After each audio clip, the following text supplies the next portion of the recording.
Peter, Michael, what do you remember about a book called Freak-Freakonomics? if I recall correctly, the thesis of the book is, had my mother aborted me, I would not have committed so many crimes.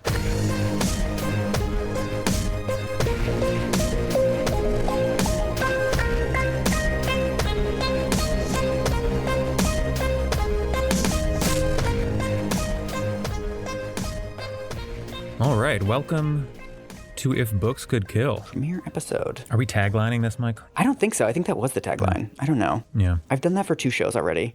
Need a new thing. Yeah, the dumb books that captured our collective imagination. Yes, the books that did to our brains what Jigsaw did to Robin Hood. I'm Michael Hobbs. I'm a journalist and the co-host of Maintenance Phase. I am Peter Shamshari. I am a lawyer and the co-host of the 5 to 4 podcast. Both of us are fascinated by dumb ideas and how they spread through the population. And so a couple months ago, we started talking about how to do a podcast about the dumbest ideas of the last 50 years. And the more we thought about it, the more we realized that like a good way to do it would be by going through airport books, which are kind of like the super spreader events at this point of American stupidity. Yeah, they're the natural vessel for pseudoscience and fake history, and just sort of quintessentially American, you know? All of this complex knowledge and information boiled down into a mush and packaged and sold for $24.95 to people who forgot to charge their Kindle for the flight. This is the 7th episode that we've recorded, but the first episode that we're releasing because I started reading Freakonomics and then I realized that this book is the perfect overture. The quintessential airport book. The quintessential, like, wrong and bad airport book. It's, like, really shocking how bad this book is. And it's also, like, the badness of the book is also matched by, like, how influential it was. Right. What do you actually remember about the book itself and, like, the era? It comes out in 2005, is that right? 2005, yeah. Okay, so in the 80s, you have sort of like the Chicago school economists who start to like posit all of these theories that basically boil down to like, we can solve most social problems with like economics principles. Yeah. And then you get something like Freakonomics, which feels like the mainstreamification of that concept, right? Yeah. Just taking that sort of nihilistic neoliberal sort of viewpoint and bringing it to the masses. Exactly. I mean, you cannot underestimate how popular this book was. So it sold 4 million copies. It was on the bestseller list for 39 weeks. I think an underrated aspect of this book's influence is the fact that they had a New York Times blog and a podcast like 5 years before Serial. I mean, I listened to that podcast for years. Like, there wasn't that much else to listen to. Right. It was like this or fucking Ricky Gervais. And it's like, that's what you listened to when you were washing dishes. I also think the subtitle of the book is important because it's a rogue economist explores the hidden side of everything. Like, this guy's outside the mainstream and he's saying things they don't want you to hear is also like one of the dominant paradigms of the ways that Americans are liable to believe bullshit. We're coming off a decade of disaster movies, each of which has one scientist that nobody believes that's trying to get the truth to the president. People love this shit. They're primed for it. Everybody reading this thinks that they're Pierce Brosnan in Dante's Peak, but they're actually Randy Quaid in Independence Day. So I'm going to send you some paragraphs. The book began with a New York Times Magazine article. Okay. Stephen Dubner, who's one of the co-authors of Freakonomics, was at the time a story editor at the New York Times, and he was working on a story about the psychology of money, and that's how he met Stephen Levitt, who's his co-author and this University of Chicago economist. So the book is co-written by both of them, but it's not kind of clear who wrote what. Right. And there's lots of stuff in the book that is based on Levitt's studies, but there's also lots in the book that isn't based on Levitt's studies. It's just kind of random. Got it. So I'm sending you the first 5 paragraphs of the New York Times story. Oh boy. This is America's first introduction to the Freakonomics guys and like the Freakonomics way of thinking. The most brilliant young economist in America, the one so deemed at least by a jury of his elders, brakes to a stop at a traffic light on Chicago's South Side. It is a sunny day in mid-June. An elderly homeless man approaches. He wears a torn jacket, too heavy for the warm day, and a grimy red baseball cap. The economist doesn't lock his doors or inch the car forward. nor does he go scrounging for spare change. He just watches, as if through one-way glass. After a while, the homeless man moves along. He had nice headphones, says the economist, still watching in the rearview mirror. Well, nicer than the ones I have. Otherwise, it doesn't look like he has many assets. Stephen Levitt tends to see things differently than the average person. Differently, too, than the average economist. What do you think? Is that seeing things differently? Is that?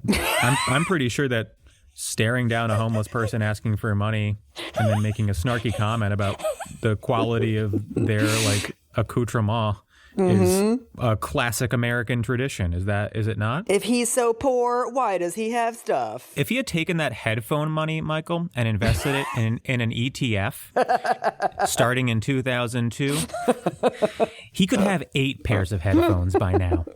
I also love it because we're seeing this as he's different from the other economists in a story that's not remotely different from other pretty well-off people seeing a homeless man in public. And also it's basically trying to establish him as a rogue economist and outside of the strictures of the field, while acknowledging the fact that he's a tenured professor at the University of Chicago. He has degrees from Harvard and MIT, and he won the John Bates Clark Medal. Oh. So the article wants to use that as this isn't just some crank saying stuff, right? Look how awarded he is within economics, but then also will switch and be oh, she's different. I almost feel remember when the Trump campaign had establishment Washington folks talking about the swamp, and you're just you feel like you're through the looking glass a little bit. You're what do you? That's you. Exactly. Not just an establishment economist, but the most establishment economist, being I'm a sort of a bad boy in the economics industry, who everybody really likes. Yes. Right. He also, there's another piece of foreshadowing that says, one paper he wrote as a graduate student is still regularly cited. His question was disarmingly simple. Do more police translate into less crime? The answer would seem obvious, yes, but had never been proved. Since the number of police officers tends to rise along with the number of crimes, the effectiveness of the police was tricky to measure. Levitt needed a mechanism that would unlink the crime rate from police hiring. He found it within politics. He noticed that mayors and governors running for re-election often hire more police officers. By measuring those police increases against crime rates, he was able to determine that additional officers do indeed bring down violent crime. That paper was later disputed. Another graduate student found a serious mathematical mistake in it, but Levitt's ingenuity was obvious. So it's not real. He found something that was fake, but let's all just be in awe of his creativity. This runner tripped and absolutely ate shit on his first lap, but his speed was obvious. It's what are we doing here? Yeah. And so the article ends with, tax evasion, money laundering. I'd like to put together a set of tools that lets us catch terrorists. I don't necessarily know yet how I'd go about it, but given the right data, I have little doubt that I could figure out the answer. Small problems, just ending terrorism. Yeah, what am I working on now? Look, I've been thinking about stopping terrorism. If someone can get me some numbers. Stephen Levitt may not fully believe in himself, but he does believe in this. Teachers and criminals and real estate agents may lie, and politicians and even CIA analysts, but numbers don't. I don't think that Stephen Levitt seems like he lacks confidence in himself, but perhaps I'm misreading. But then one thing I genuinely really appreciate about Freakonomics is that everything that people will later accuse Freakonomics of, they just fucking say. So in this passage, he's saying everybody else lies, but the numbers don't lie. And it's right, the whole problem with this is this overconfidence in quantitative data that is completely stripped of all of its societal context. Yeah. That's why we object to this. This is a classic economics guy thing where they act like the narratives that they map onto the data are themselves just as infallible as the data. Exactly. That's a good way to put it. Yeah. The idea that there's always something hidden, right, seems to be lurking here, where there must be an explanation that is counterintuitive and fascinating, and people are trying to hide it from you, right? God, this is so fucking annoying. I'm glad you're having the same experience that I had, only slightly distilled. Because you can't believe they're just saying it. That's what I cannot get over. Oh, God. So after the article got published, it was a huge sensation because of all these bold ideas. Mm-hmm. Then book publishers got in touch. And then they're like quite open about the fact that this was a rush job. Oh my God. And they just like grabbed a bunch of random anecdotes. I have a lot of respect for being like, look, we're cashing in. Yeah, exactly. And they're like, other people have said there's no overarching theme to this book. That's correct. What we're doing is we're talking about numbers. And it's like, okay, you just have a bunch of cute anecdotes and you're going to string together the cute anecdotes with like the most fucking try-hard transitions I've ever seen. So I've kind of broken apart this book and put it back together because even though the book is only 207 pages, they only spend a paragraph or two on each one of these anecdotes. It's like a collection of basically like 100 cute little stories. Oh, hell yeah. I'm trying to take a representative sample of the way that they present information, but it's like we're only going to touch on like 10% of the book. Right. Because to debunk these like ridiculous paragraphs takes you 4 times longer than it took to write them. Right. So we're not going to go through the book chapter by chapter, basically because like it's too much of a mess to do that. But I do want to talk about the core ideology of this book and like why it exerted such a negative influence on the culture. The reason I wanted to read that concluding paragraph from the original New York Times story is that the entire Freakonomics approach is setting up this binary between intuitive thinking and data-driven thinking, right? So economics is uniquely positioned to allow us to see the world without all the human nonsense that comes along with asking people about it. Right, you're cutting through the bullshit. Right, and they're extremely explicit about this in the book. So in the introduction, they say, morality, it could be argued, represents the way that people would like the world to work, whereas economics represents how it does work. Nope. Nope. Nope.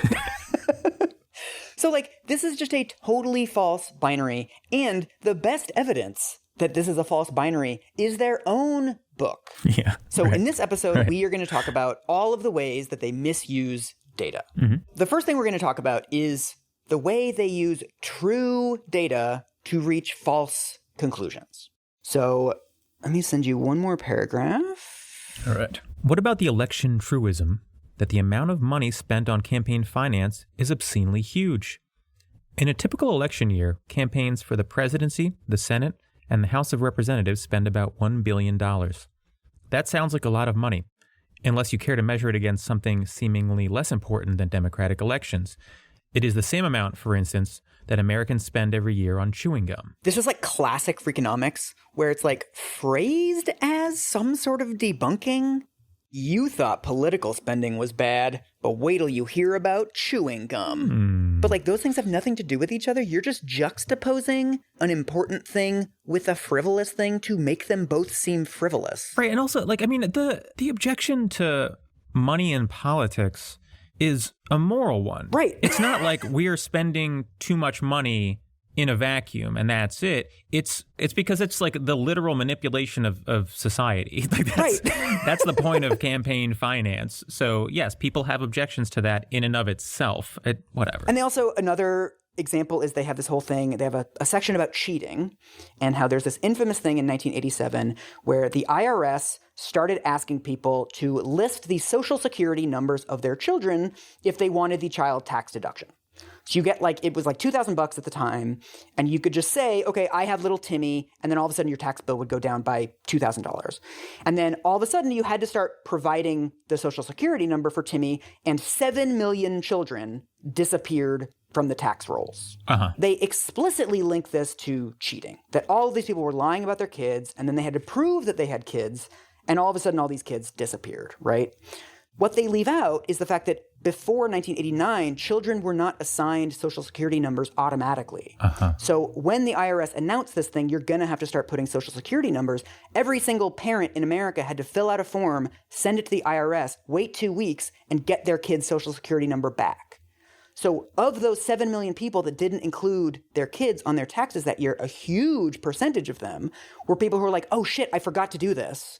I just can't include my kids this year. Right. Most of the kids that disappeared were divorced parents, and both parents were putting the kid for the deduction on their taxes. And so some of that's cheating, but also it could also just be something of like they had never really talked about it before or thought about it and didn't know that they couldn't both claim the kid. Right. Again, the Right. number 7 million appears to be true, although I've seen somebody say that it was actually more like 2 million.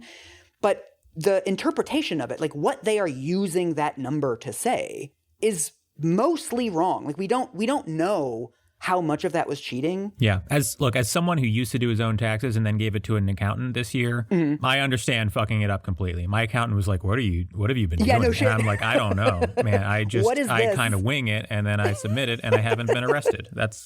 I thought I was doing it right. But then, God, this is not the worst one in the whole book, but this was like peak smug. This will give you flashbacks to the kind of dude who read this book. So this is in a section about parenting. It's talking about risks and how people can be irrational when they consider risks.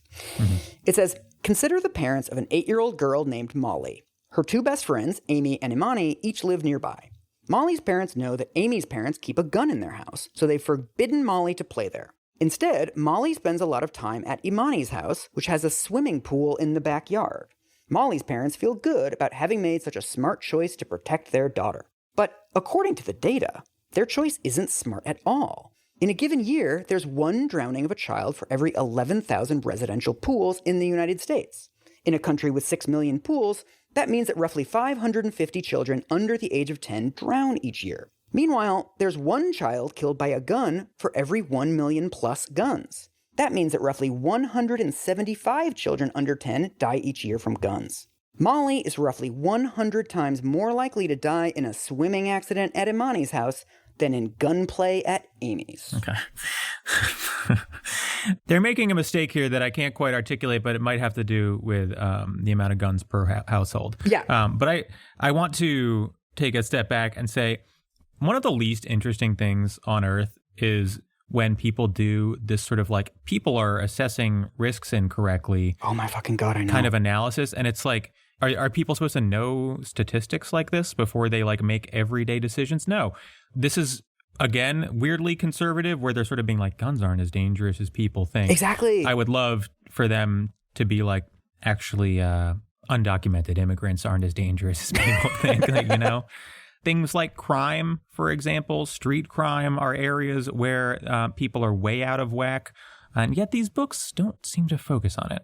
So the obvious statistical thing to say here is that it's absurd to say deaths per gun versus deaths per swimming pool. Most people who own guns own more than 1 gun. And most people who have swimming pools have exactly 1 swimming pool. So what you'd want to do is households with guns versus households with pools. Right. But that's like the sort of 101 bullshit thing. The much bigger thing is you should not be using average mortality statistics to lecture other people on how to parent their kids. Right. Most of the kids under 10 who drown, this is like really awful, is like it's mostly very young kids in bathtubs. Another very large portion is in like lakes and rivers. It's mostly poor kids. A lot of it is like kids with disabilities, like physical disabilities who can't swim. Backyard pools actually are really dangerous compared to like municipal pools. Yeah. But the reason is not that kids drown when like they're playing at a friend's house and like, you know, usually mom is watching when kids are playing in the pool because they know it's dangerous, right? Usually how kids die in backyard pools is the back door is unlocked and they wander outside and they fall into the pool like at night when nobody's around and they can't get out of the pool. If your kid can swim, they're probably fine. Like the dynamics of drownings, you shouldn't just be looking at the average number of drownings across the entire country. Like there are specific dynamics to this. And of course there's specific dynamics to firearm deaths too. But this whole thing is just like, you might think that you have a good intuition about this, but what if I presented you with the worst oversimplification of the data that you've ever heard in your fucking life? Right. What do you think now, Molly's parents? It also seems totally rational for me to be just kind of in general worried and uncomfortable around an object that essentially only exists to cause harm. Like there's no reason for my child to be anywhere near a gun. Whereas swimming pools, like swimming is good for kids. It's social. It's exercise. Yeah. You as a parent might say like, oh, that's actually really worth the risk for me. What they seem to be driving at in part is that maybe we're a little too uptight about gun restrictions and gun safety. Right. What they're missing is that maybe part of the reason that children are getting killed by guns at relatively low rates is because people are cautious around them, right? Right. And trying to like drop that social stigma is just going to drive those numbers up. Right. Oh no, I'm about to quote Ruth Bader Ginsburg, and I don't want to do that. Ooh, do it. Notorious RBG, I know you love it. You have the mug next to you. It's throwing away the umbrella in a rainstorm because you're not getting wet. Right. That's what they seem to be advocating for here. What drives me nuts about this section and like this kind of way of doing statistics is like it doesn't give you any understanding of drownings, of firearm deaths. Yeah. All you have is like a little factoid that you can drop at like a barbecue with the other dads and be obnoxious. You know, Molly's parents don't let her go over to Emily's house because Emily's parents own a bear and they let it roam free. But did you know that bear attacks kill under 10 children per year? So that's the misuse of data, part 1. Part 2 is most of the content of the book. It's the overgeneralization from extremely specific data. Mm-hmm. So there's some dude who's like an office drone in DC and he starts selling bagels at work. He brings in bagels and he puts like 20 bagels in the kitchen and a bowl, and it's like a trust system. People are supposed to take a bagel, leave a buck. Okay. And so he starts making so much money from the bagels that he decides to do this full time. So now he delivers 10,000 bagels a day to various offices around DC, and he does the same thing. He leaves a big bowl of bagels and he leaves a bowl for money.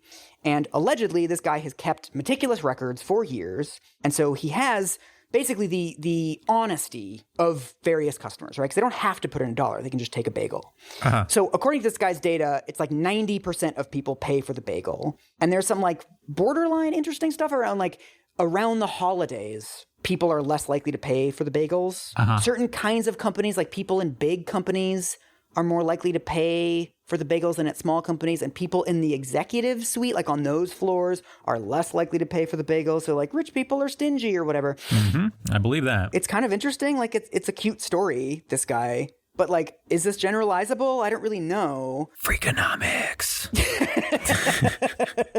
Thinking like a freak. Will this guy give me $1 for the bagel on the honor system? Maybe not. Freakonomics. It's very funny to me that like the only good parts of this book are just the descriptive parts. Yeah. Where it's like they just like, these are the phenomena, and you're like, oh, interesting. But then as soon as they try to turn them into like pat little lessons, they're like, and that's why. You're like, I don't know that we can really learn anything from this. Right. They have a whole thing with like incentives, and like it turns out people cheat way less than you think they do. Right. Well, maybe, but it's like these are bagels at work. And they cost $1. Yeah, they're cheap. Yeah. It just seems like a very unique situation that I'm not sure you can really say anything about like humans' propensity to cheat based on this. They then have a whole section about sumo wrestlers. This is another study of Levitt's. Huh. There's a weird thing in sumo wrestling tournaments where you do the best of 15. So you have to win 8 matches out of 15, right? Okay. But the problem with sumo tournaments is that oftentimes people reach their 8 wins and then they still have like 3 more matches to go. So basically, you have all these matches between like people who it just doesn't matter if they win or not because they've already gotten their 8 matches. Okay. And sometimes they are matched with people who are like 7-7 and like really need to win. Really need to win. So sure. Levitt runs the numbers and he finds that like you would expect a sort of 50-50 split, winning and losing percentage on these matches. But it turns out it's 80-20 for people who need to win, end up winning these things. Uh-huh. And the only explanation for this is like widespread criminal conspiracy. Like it must be fixed. But then what's wild, so I had the same reaction as you. I was like, this seems like a really big leap. But then in 2011, there was an actual like huge scandal in sumo wrestling that confirmed that like was a massive criminal conspiracy among these dudes. Oh, hell yeah. And like, wow. It's interesting in that there wasn't actually that much selling of matches, but like these guys would just kind of meet in the dressing rooms and be like, dude, you don't need to win this. I need to win this. Do you mind just letting me win? And they'd be like, yeah, you're fine. This is one of the only examples in Freakonomics where like he was fucking right. Like, yep, good for him. Kudos. I will give you this one, Steve. Economics could have never predicted this. Only Freakonomics could have predicted exactly. Well, this is the other thing that I learned when I was researching the match fixing scandal is that like sumo fans have been complaining about this for literally decades. Like they changed the rules in the 1970s to try to prevent this. Obviously not effectively enough. But like everyone knows that like these matches are kind of fake. Right. I do think that like providing numbers to these things and giving evidence to something that feels true is like a very important role for academia. Yeah. But I don't know that there's like human behavior there other than the super banal finding that, like, yeah, when it matters to one person and not the other, they're probably going to trade. Right. You know, this reminds me of, like, you know, in like Econ 101, when you learn about moral hazard. Yeah. And you feel like really smart for a day. Yeah. This is like some of the most basic human behavior stuff that you could ever conceive of, but they present it like they're blowing your mind. Well, this is something I learned from reading a bunch of extremely scathing reviews of this book by economists. One thing this book does that I think became very prominent in the early 2000s was this idea that, like, incentives explain everything, right? And if you want to understand a situation, you sort of look at the incentives of all the actors involved. Right. And of course, this book does that, right? It, like, presents the bagel anecdote and, like, 50 other anecdotes, and it's like, oh, the incentives. Economists can understand things better than other types of scientists because they look at the incentives. But then when you look at the bagel example, it's like, well, everybody has the incentive to steal a bagel. Yeah. But only 10% of people do. And they spend almost an entire chapter on this example of Chicago school teachers and how Stephen Levitt designed an algorithm to detect teachers who were, like, erasing bubbles on standardized tests and filling in their own answers to make sure that they didn't get fired. And it's like, oh, the incentives of the teachers. Yeah. But then they mention sort of offhand that it's only 5% of the teachers who cheat. So it's like 100% of the teachers have the incentive, like very strong incentives to cheat, but very few of them do. So, like, what does it actually mean to say incentives matter? Right. Like, you could just as easily say that people pay for a bagel because of their upbringing. You could say it's because of their psychology. Mm-hmm. You could say it's because they want to be moral people and they don't want to be the kind of person who steals a bagel. Yeah. Like, those are incomplete explanations too, but it's not clear to me that those are less scientific than just saying, like, incentives over and over again. Right. I don't know. This book has a very complicated relationship with, like, morality. And it sort of sees morality as, like, this weird irrational thing that people do. That's a classic conservative economist tick, right? Where the goal of a lot of the work is to critique liberal sentimentality. Right. In their view. So the third way that this book misuses data is leaping to conclusions on some things while refusing to reach conclusions on others. This is where we get into the black names stuff. Uh-oh. Throughout the book, there's, like, various examples of kind of weird race stuff. Stephen Levitt did a study on, do you remember The Weakest Link, the game show? Yeah. It's like a cross between Who Wants to Be a Millionaire and Survivor. You, like, vote people off for getting questions wrong. Yeah, it's with the mean British lady. Yes, the mean British lady was the host. Yeah. So he did a study of everyone who's ever been kicked off of that show. And it's like, you'd expect the black contestants to be kicked off, right? But actually, it wasn't. And the female contestants weren't kicked off either. It turns out the Hispanic and the elderly contestants were the ones who faced discrimination. Okay. Other people have questioned this because there were only 22 Hispanic contestants on the show out of 1,000 contestants. So, like, you can't really, like, make claims about that. But anyway, it's like, okay, whatever. Then we get to the final two chapters of the book, which are all about, like, cultural explanations for poverty. Yep. Here we go. So here's a couple of paragraphs that I don't want to read, but I'm going to make you read. They're talking about a researcher named Roland Fryer. In addition to economic and social disparity between blacks and whites, Fryer had become intrigued by the virtual segregation of culture. Blacks and whites watch different television shows. Monday Night Football is the only show that typically appears on each group's top 10 list. Seinfeld, one of the most popular sitcoms in history, never ranked in the top 50 among blacks. They smoke different cigarettes, and black parents give their fucking shit. It's happening. And black parents give their children names that are starkly different from white children's. Fryer came to wonder, is distinctive black culture a cause of the economic disparity between blacks and whites, or merely a reflection of it? It's time to ask, are poor people poor because it's their fault? Yeah. I mean, are you poor because of socioeconomic structures, or are you not watching Seinfeld? You know? Is that the problem? The black names thing, like, this is a tale as old as time, right? People being like, well, if you have a black name, you're less likely to get job offers. And then, like, their conclusion is it's stupid to give your kid a black name instead of like, wow, must be some serious racism at play, which is the obvious conclusion. It's worse, Peter. It's worse. Okay. This is in a chapter called Would a Rashonda by Any Other Name Smell as Sweet? Oh, shit. Long silence. Long silence. Freakonomics. We meet this Roland Fryer guy who has a database of every single person born in California since 1961. And he starts combing through like the demographic data and like cross-checking it with like the names.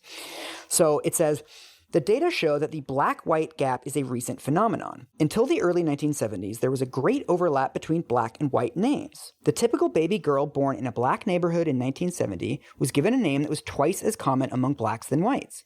By 1980, she received a name that was 20 times more common among blacks. Boys' names moved in the same direction but less aggressively, probably because parents of all races are less adventurous with boys' names than girls. A great many black names today are unique to blacks. More than 40% of the black girls born in California in a given year receive a name that not one of the roughly 100,000 baby white girls received that year. The California study also shows that white parents send a strong signal in the opposite direction. More than 40% of white babies are given names that are at least 4 times more common among whites. Consider Connor and Cody, Emily, and Abigail. This is interesting. Yeah, that is interesting. Descriptive statistics. It's like, wow. Social trends. Yeah, although this is also like a few years before the great, I don't know what to call it, dipshitification of white names. The Gwyneth effect. Yeah. We're at a time where the desire among white parents to throw a Y where an I used to be is it's at peak. We then get a long section that's basically just like riffing on black names. So they talk to a judge in family court in New York who is like presumably a friend of one of theirs who just like tells them the funniest black names that he's ever seen.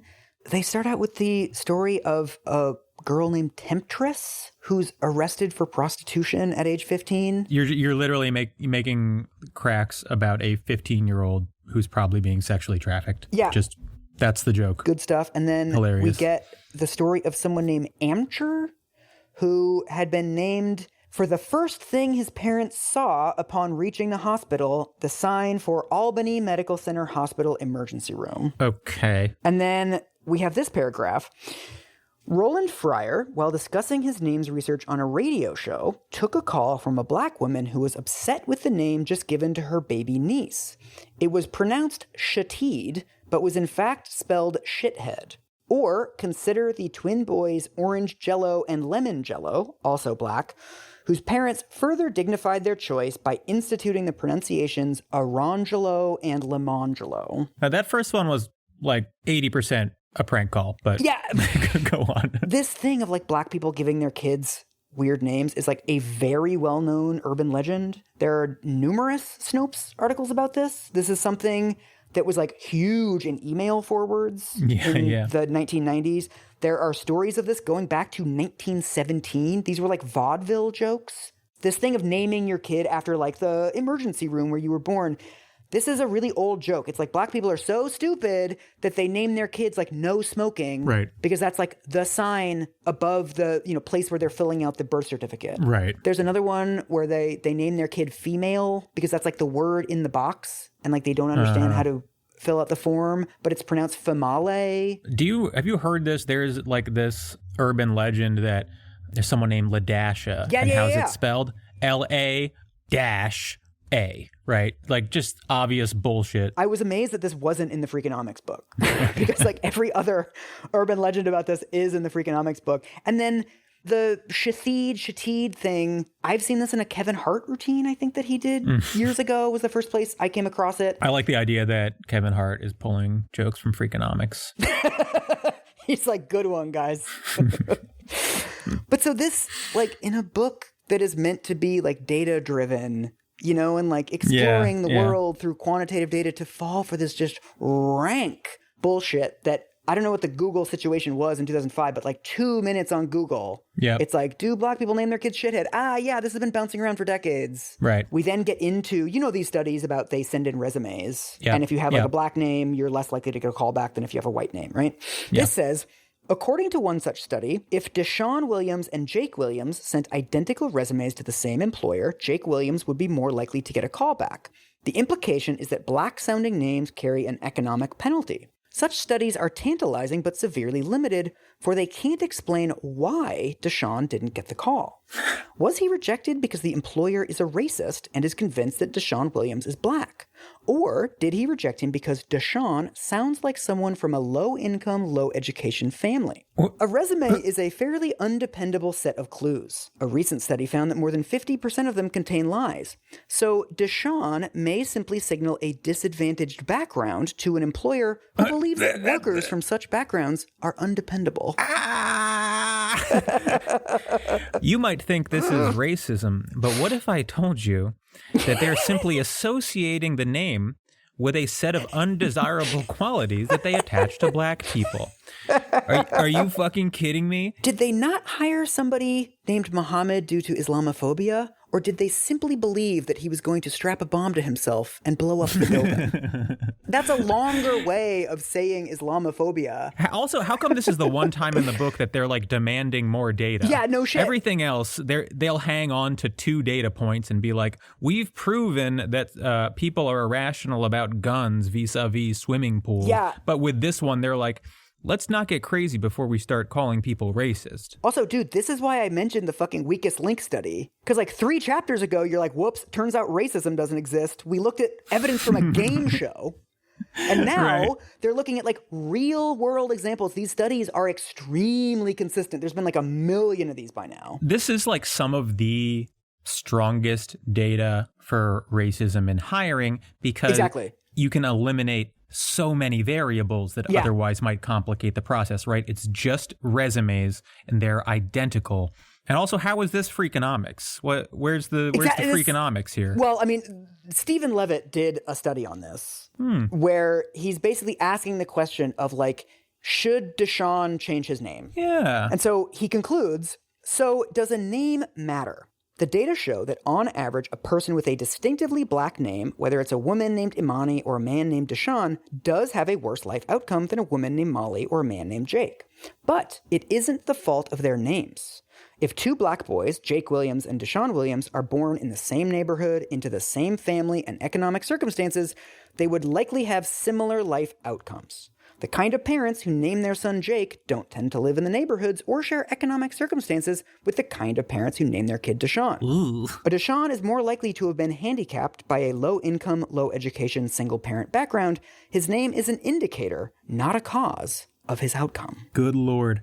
I mean, first, he's just making that up, right? The whole point of the resume studies is that they show that that's not true. Exactly. That actually there are disadvantages to the name in and of itself because people are racist. So he's just saying, no, let's ignore those studies and just get the causation exactly backwards, or at least eliminate some complexity. But I feel like this is another feature of these books, is that oftentimes they'll set up this like straw man to debunk.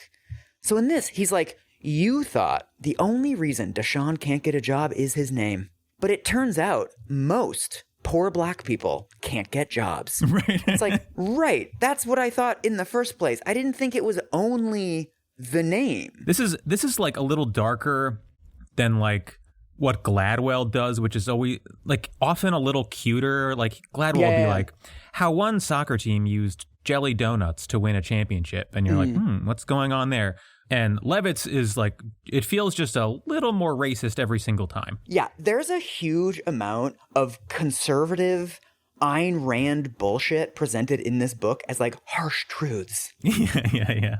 And again, I would like to circle back to whoever thought of Freakonomics as a title because Black People, a Critique is a much worse title. God. I didn't realize he was a Chicago guy, but it's starting to all click together in my brain. Chicago and bio. We could have stopped at that.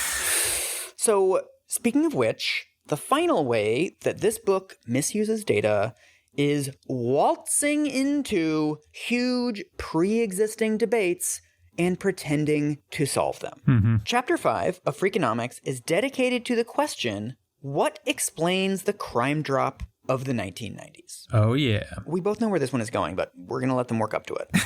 So, first of all, the massive crime drop of the 1990s is probably one of the biggest social shifts to happen in our lifetimes. Yes. The national murder rate went down by 50%.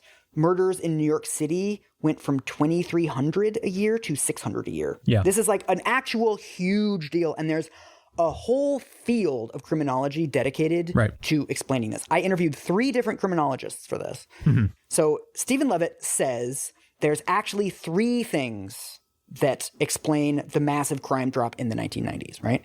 So the first is imprisonment, mass incarceration. You will love this because this is Supreme Court-y. First of all, to explain the crime drop, we have to explain why crime rose so much in the 1960s, like massive increase in crime. He says, in retrospect, it is clear that one of the major factors pushing this trend was a more lenient justice system. Conviction rates declined during the 1960s, and criminals who were convicted served shorter sentences. This trend was driven in part by an expansion in the rights of people accused of crimes. A long overdue expansion, some would argue. Others would argue that the expansion went too far. At the same time, politicians were growing increasingly softer on crime for fear of sounding racist. The economist Gary Becker has written, since African Americans and Hispanics commit a disproportionate share of felonies. So the reason we got more crime is because America was famously not racist in the 1960s. We hadn't hit that Goldilocks just right amount of racism that we need to drive crime down to historic lows. So the only citations in like this section of like mass incarceration, reduced crime are 3 articles that Gary Becker wrote in Business Week. All 3 criminologists told me that like this is not remotely an accepted explanation. Right. Like we gave too many rights to people and then we got more crime. I want to point out some big picture social science shit before we advance, just to get it off my chest. First of all, taking away the like inherent moral concerns with mass incarceration. A lot of what it's actually doing is just containing crime, right? Placing crime into prisons where it's generally not recorded and doesn't add to the crime rate. Another thing is that when we talk about the decrease in crime, what we're talking about is something very specific, and it's really the decrease in certain crimes, generally violent crimes, right? We're talking about murders, assaults, etc. This sort of phenomenon of corporate level crime and government level crime, right? Crime by massive institutions is completely excluded from these calculations. And so I'm not saying that crime didn't go down, but our understanding of crime is tunneled through street level violent crime. But this is one of the reasons why I think this book has been such a negative force in American life, is that a lot of policymakers read this and I think adopted the conflation that the book is making, where it's toggling back and forth between what is the most effective policy for reducing crime and what is the right policy. I remember when I was in grad school, I took a class on crime and punishment. And on the first day, the professor told us that, like, if you imprisoned every teenage boy on their 16th birthday and released them on their 25th birthday, you would prevent 80% of crime. Right. That's a horrifying policy for many reasons, but it would be very effective to deter crime, right? If every speeding ticket came with the death penalty, just immediate shot to the back of the head, we would have no speeding in America. Right. Many policies would be effective at reducing crime, but that does not mean that they are the right policy. You know, other countries which did not have mass incarceration also had huge crime drops in the 1990s. This is a worldwide phenomenon.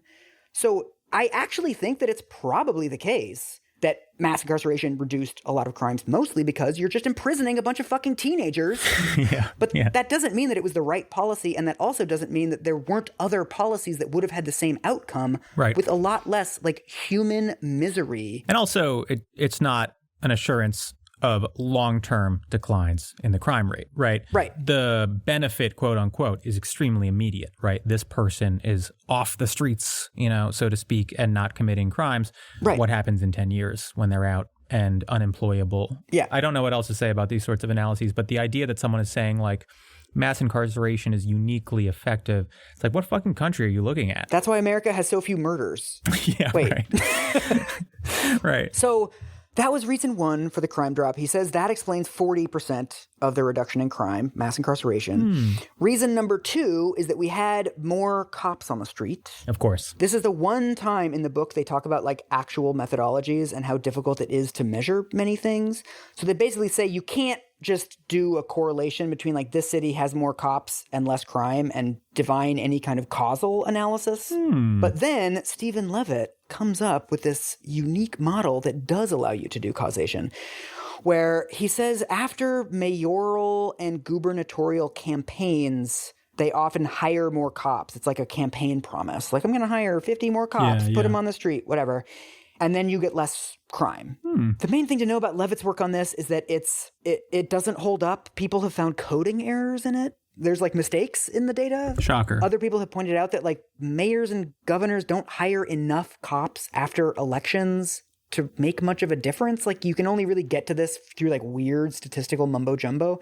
And also there's other reasons why crime might go down after a giant election that don't have to do with cops. And then the number one problem with this, which I feel like should be much more front and center in like every debate about crime and policing, is that crime statistics are not statistics about crime. They are statistics about reports of crime. Right. Which run through police departments. Exactly. And there are many, many things that would increase reports of crime, but not increase crime. Yes. A lot of countries that have done like large scale public information campaigns on like sexual assault have like sky high rates of rape and sexual assault, not because they have more of those crimes, but because people are willing to come forward about them. Right. You also find after like large corruption scandals or, you know, police brutality incidents, people become more reluctant to report crimes to the police. And that results in what appears to be a drop in crime because you have fewer reports of crime. And the police list that as a triumph. Like, look, the police are working. We're reducing crime. But it actually means they're not working because people don't trust them. Right. So every single like study of crime and like discussion of crime has to start with the fact that like for most crime statistics, we don't know what the fuck we're talking about. Most crimes are not reported to the police. And there's all kinds of weird stuff about like what counts as an aggravated assault versus not an aggravated assault. Yeah. Even violent crime statistics include robbery, which is stealing from somebody through violence or the threat of violence. That's also something that depends on a judgment call. Right. So with the exceptions of homicides where like basically a body is a body and like those tend to get counted. And one of the criminologists I talked to said that like motor vehicle theft is also weirdly reliable because people have to report it to their insurance. Yeah. I also want to point out, this is 2005, another big cultural phenomenon, 2005, The Wire. Oh, yeah. And if you watch The Wire, you would know that when there's a new mayor, they put pressure on the police departments to keep the crime stats down, artificially deflated, okay? And I don't want to be a guy that learns lessons about city government from The Wire, but I do trust it more than Stephen Levitt at this point. There are two separate teams of researchers that tried rerunning his data and weren't able to replicate it. So the first one just found this coding error. And then the second team of researchers said that when you run it, you actually find more reports of crime, but that's probably because when there's more cops on the street, they just see more stuff. Yeah, right. And like it gets included. But it's this weird thing where a reduction in crime reports means the cops are working and an increase in crime reports also means the cops are working. Yeah. So we just really don't like know very much about what's going on. And so again, do cops reduce crime is like a huge debate in like 3 different fields. And they're just like waltzing into this and being like, obviously, police reduce crime. Because like I did a single study. Freakonomics. So that explains, so mass incarceration and policing explain 50% of the crime reduction, according to this argument. And the third reason is schmishmortion. Do you remember like this theory? Yeah. I mean, in broad strokes, the theory is that, well, I'm going to try to be somewhat polite about it, I suppose, that crime disproportionately emanates from poor communities and is within poor communities. Abortion is something that is utilized disproportionately by poor communities. Therefore, the decline in crime can be explained by Roe v. Wade and the spread of abortion. Yes. So this is from the chapter of the book. It says, Levitt and his co-author, John Donahue of Stanford Law School, argued that as much as 50% of the huge drop in crime since the early 1990s can be traced to Roe v. Wade. Their thinking goes like this. The women most likely to seek an abortion, poor, single, black, or teenage mothers, were the very women whose children, if born, would have been most likely to become criminals. But since those children weren't born, crime began to decrease during the years they would have entered their criminal prime. In conversation, Levitt reduces the theory to a tiny syllogism. Unwantedness leads to high crime. Abortion leads to less unwantedness. Abortion leads to less crime. Look, I don't even want to say that this is like, that there is like no causal connection here. I have no idea. But the amount of information you would need to draw that conclusion is enormous, right? The fact that this comes after them casting doubt on a much clearer correlation with the resume, like the black names and resumes, it's fucking hilarious. But why, Peter? But why? Yeah, it's a real mystery. They begin with a cute anecdote about Romania, where abortion was a really common form of birth control. For every 4 live births, there was 1 abortion. Okay. And then in 1966, Ceausescu was doing some like national Romanian greatness thing, and he banned abortion. So like overnight, abortion went from like extremely common to non-existent, essentially.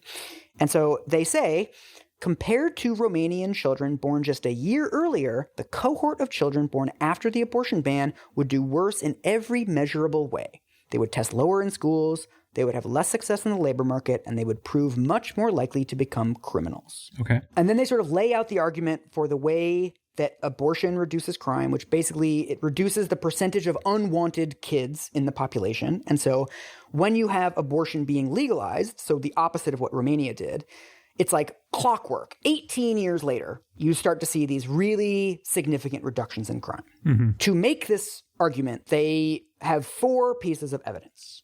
The first is that 5 states legalized abortion 2 years before Roe, and all 5 of those states had earlier crime drops.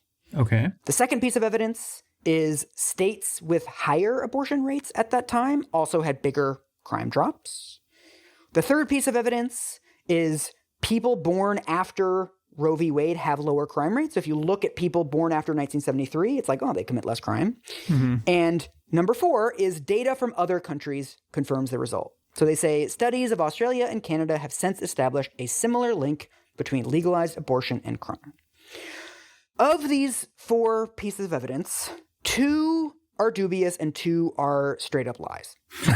So the main thing to know about all this stuff about like states that are legalizing abortions had less crime and states with more abortions had the biggest crime drops is like mostly the data is just garbage. So all of the states that legalized abortion earlier had like huge rates of abortion because people were traveling to those states to get abortions. Mm-hmm. There's no guarantee that those people are living in those states 18 years later. Right. And I really couldn't believe this.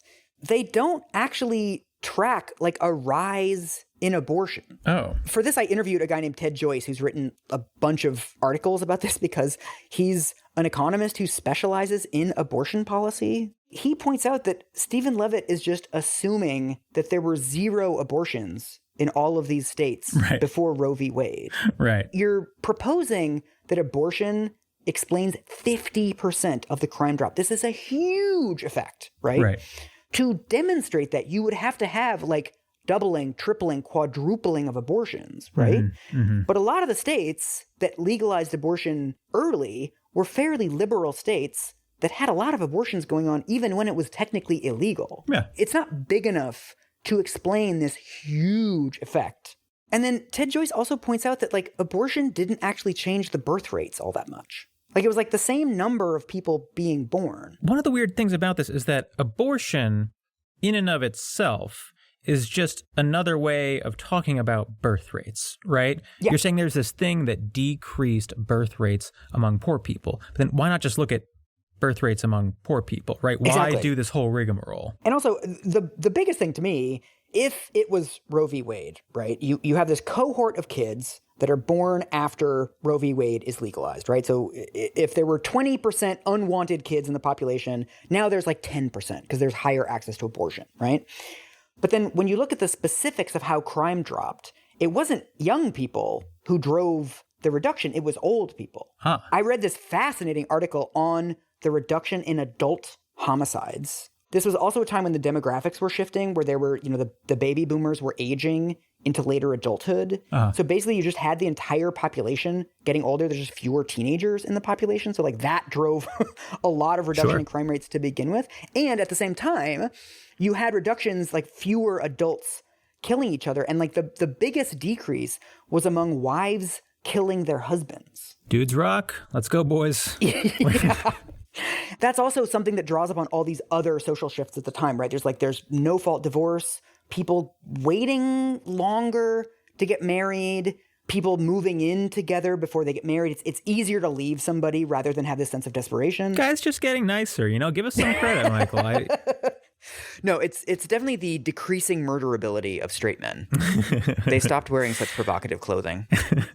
I don't want to swap like one cute counterintuitive explanation for another one. Yeah, right? yeah. There's not that many wives killing their husbands in the country. No, this is insanely noisy. Exactly. It's just so noisy. The amount of variables we have going on here is just crazy. And so you would expect for something like this, for like way fewer teenagers to be killing each other. Mm-hmm. The cascade through the population is exactly the opposite. It starts with like 40-year-olds, and teenagers were actually killing each other more because this was right during the crack epidemic. Right. So it's this extremely weird thing where Stephen Levitt says, abortion explains the crime drop among teenagers. And then people are like, well, teenagers were actually killing each other more. Oops. But then he says, like, if you control for the crack epidemic, then we have the effect. Well, then what's this based on? Sorry, but control for the crack epidemic is killing me. This is too good. Control for the causes of crime, please. But then, to me, this is where it gets really cynical. So in the book, they say studies of Australia and Canada have established a similar link between legalized abortion and crime. This is a lie. This is just a straightforward fucking lie. In Canada, abortion was legalized in two waves, one in 1969 and one in 1988, and the crime drops don't line up with either one of them. Mm-hmm. And then the paper that they're citing about Australia finds mixed results. It's like, in Australia, it's also some states did it before other states.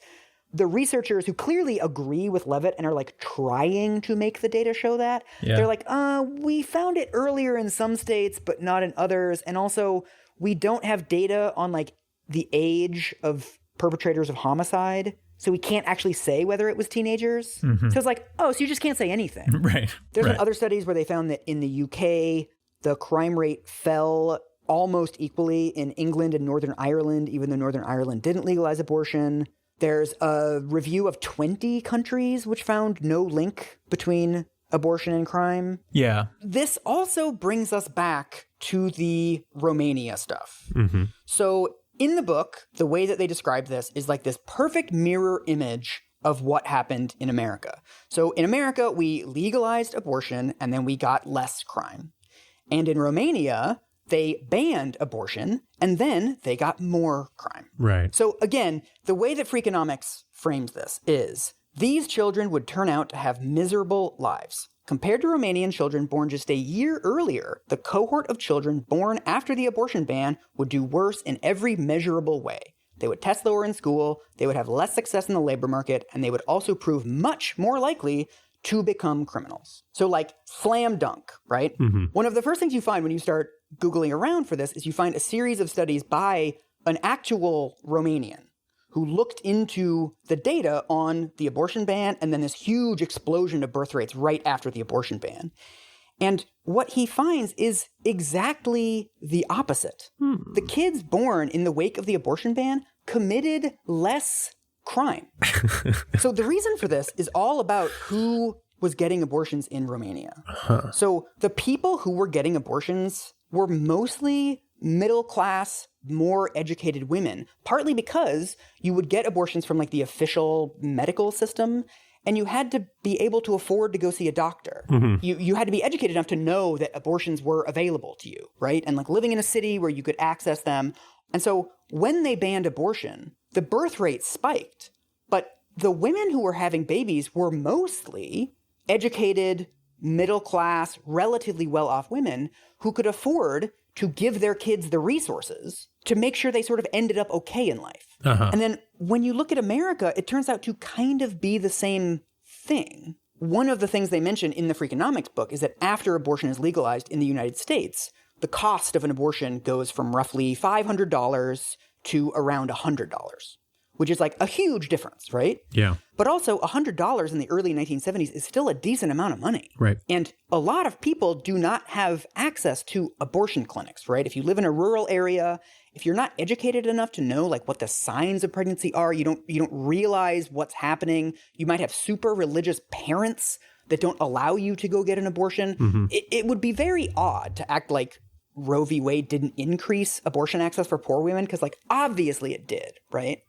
But there's not enough of a shift in who was getting abortions to explain all that much. Right. The poorest women, the most marginalized women in America were having babies when abortion was illegal, and they're having babies when abortion is legal. Right. He's implying that legality was the real barrier to abortion access, but it's only one barrier. Right. And I really could not believe this. So when I read the Freakonomics book, Googled around, found this Romanian study, and I was thinking of like how to explain this to you. I was like, okay, so they wrote Freakonomics, and then later this Romanian guy looks into the data and he finds that it doesn't hold up. And like, fair enough. We've all written stuff in popular media that like eventually it turns out not to be true when we get better data, whatever, right? Yeah. So I went back and double checked this Romanian study. The study came out in 2002, 3 years before Freakonomics. Oh my God. So this is not a debunking of Freakonomics. This is their source. This is the source they're using in the footnotes. Oh my God. So it's like, this to me is like a new level of cynicism for this fucking book. There's something so wild about this, because what you expect from these like little pop science books is oversimplification. And what you so often get is just incorrect information, right? Well, this is what is so fascinating about this book and like the discourse around this book, is that whenever you see criticism of these dumb airport bestsellers, the defense of them is usually like, well, you got to sand down some rough edges, right? You're trying to convey complicated issues to the lay public. And like, you know what? Fine. I have spent a lot of my career doing this. It is hard to simplify complex ideas and like entire fields of academic studies. I get that, right? But it's very odd to use that defense when what we're talking about is a study says crime went down and you are saying crime went up. Right. No one would understand that as like simplification of a complex idea. That is a fucking lie. There's something completely insane about it was 40% this, 10% this, 50% this. And it's like, what the fuck? Like, yeah. Let's just take a big step back. And this is speculative, but also almost certainly true. Part of the crime drop, I don't know how much, maybe even a very tiny amount. Part of it is probably just cultural norms shifting. Yeah, sure. Part of it is probably education going up, like all these like little things. And when you're saying three things account for 100% of it, you're allowing for no flexibility. But like, I looked into this. There's a really good post by John Roman where he goes through like 25 explanations for the crime drop, all of which are backed up by like pretty good data, right? But like, you can't combine all of them, right? It's like everybody has their kind of pet theory, and you can use statistics however you want to like bolster your pet theory. Yeah. As far as I could tell, the consensus seems to be that it's like some combination of various like justice system things. So like incarceration, policing. I mean, this is also a period where there's like huge technological changes. People are less likely to carry around cash now. There's one theory that it's air conditioning, where people were just indoors more in comfort and not like outside hanging out where they're like interacting with people.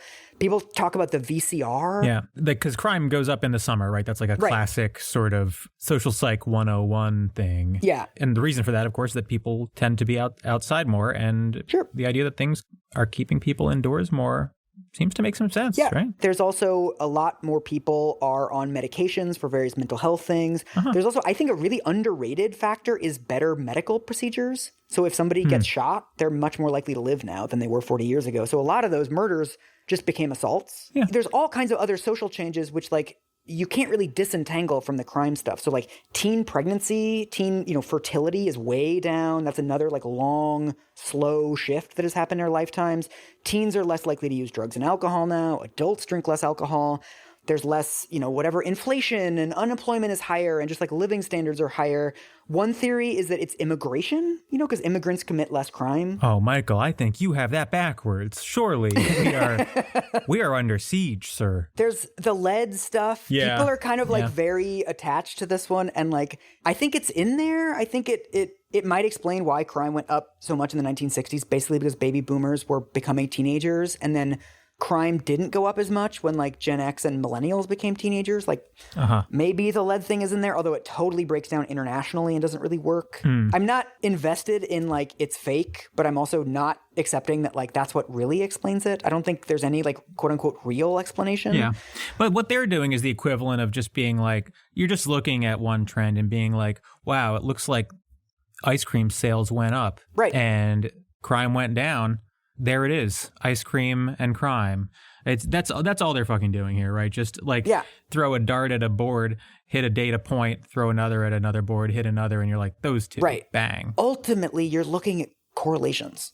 Yep. You're looking at very noisy data on crime, very noisy data on abortions. And like, I'm not even covering all of the statistical debate that has gone on around this. Like, there's been a huge number of papers about like there are basic coding errors in Levitt's study. He uses arrests as a proxy for crime. Oh. He uses the raw number of arrests rather than the arrest rates. So it's like New York has more crime than Wyoming. It's like, well, yeah, because it has more people.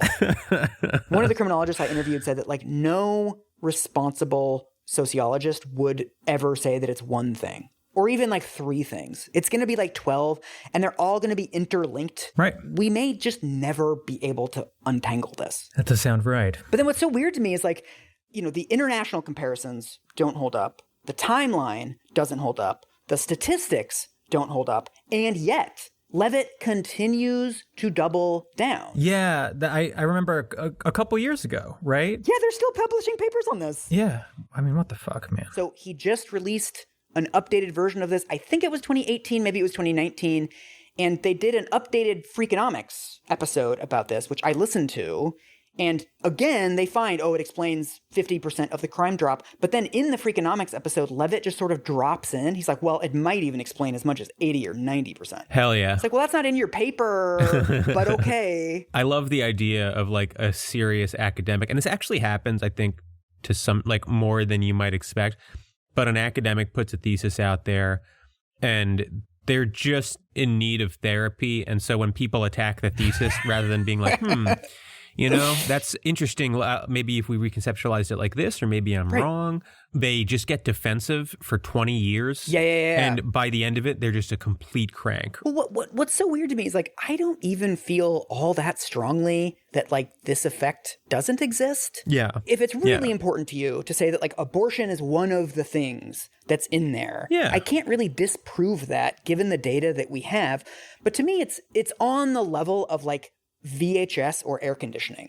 It's vaguely plausible. You can kind of use statistics to say almost anything you want if you're trying to explain 10% of this massive social shift. You can say like the decline of vinyl records explains 10% of the crime drop if you want to, using like modern statistical techniques. So I'm not going to say that like he's full of shit. The data does not allow me to say that. I mean, look, this is an incredibly complex set of phenomena. And if you wanted to say that abortion is like part of this tapestry, sure. Once you're saying it's 50%, right, then you need to show an unbelievable amount of data. Yeah. And instead he gives you fucking nothing, right? Some incorrect data from Romania and some hypothesizing. To wrap up, I mean, I read a bunch of reviews of this book, and there was only one that pointed out what an ideological project this is. Right. Once you get to the actual things that you learn from reading this book, it's like, okay, campaign finance doesn't matter that much,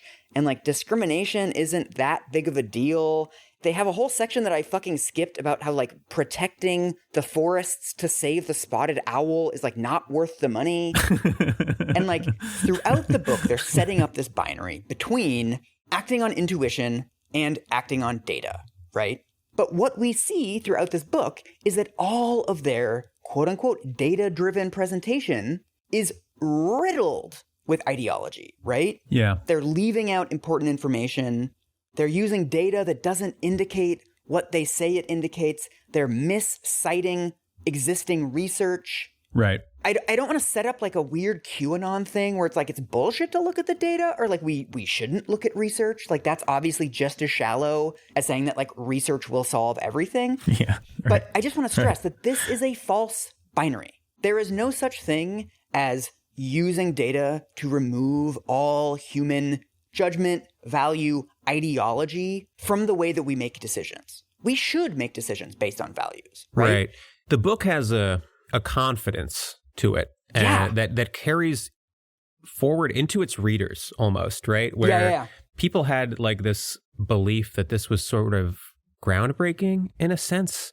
Right. And, you know, I have to say, as much as they present that dichotomy between like intuition and science, the appeal of most of their ideas is really intuitive. Right. You know, they're making these claims that might not be the consensus, but are not really counterintuitive, right? Oh, well, swimming pools are dangerous too. I mean, that's something we all sort of know, right? That kids around swimming pools is a dangerous combination.